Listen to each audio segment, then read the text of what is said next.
poster designs, start off by looking at both the titles. Similarities are the name's fairly similar. They both got the un at the beginning, which tends to normally be a negative form of a word, like the uninvited and the unavowed. So that can be linked to the genre. Differences, the layout of it, like the placement of the title, slightly different. The one on the professional text does look a bit more suited to the genre, as mine's just quite a simple way. However, I do think it's still effective because the image of my post is slightly more matched to the genre, and it's got a bit more going on, so it might have been a bit too much.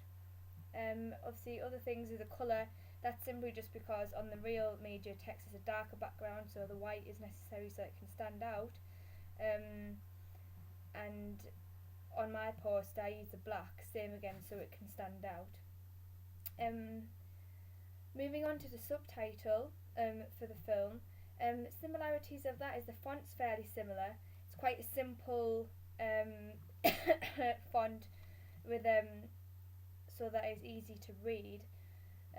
It's also they're both slightly like child's handwriting, as you can see. And both got similar antagonists of being like a young girl, so the child's handwriting so could kind of portray that sort of character, like the character's age.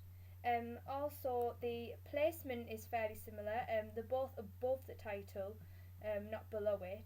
The reason why I didn't do that on mine was because it would have mixed in with it might have blended in too much with the credits, and I think that's probably the same reason for the on the real media text as well.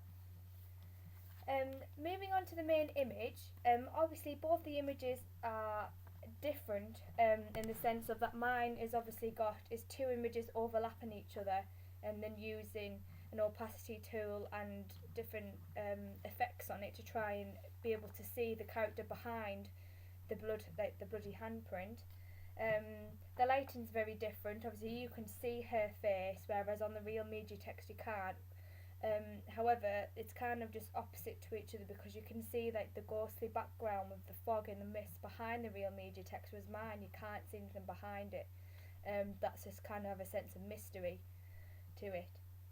And I suppose there's a sense of mystery to who this antagonist is in the real media text. So that could be something I could think about if I had more time. Also, shot distance is different. It's obviously it's more of a medium shot for the real media text, whereas mine's slightly further away. It's not quite a long shot, but obviously the handprint is like a close-up of a handprint, so it's kind of a mixture of shots on mine. Obviously the different colours, the connotations from the bloody handprint is obviously that it is a horror, it's about blood and death, and it shows that it's going to be quite a gory film. Whereas on the real media text, that's got there's just typical dark, dingy colours, which kind of has a sense of mystery and would maybe intrigue the audience, which is something again I could think about for mine. Obviously, moving on to the credits now. Both have production logos, which I think is very important because obviously it makes it look like a professional text. So I try to incorporate that from looking at this real media text. The placement, it's similar in the sense of that it's towards the bottom, because I think if it's like two in the centre, like people don't really want to look at that. So I didn't want to put that in too much an obvious place. So that's why I tried to. But also it actually helps on mine and on the real media text for the main title to stand out a bit, because of that being a larger font. And obviously about the size and the layout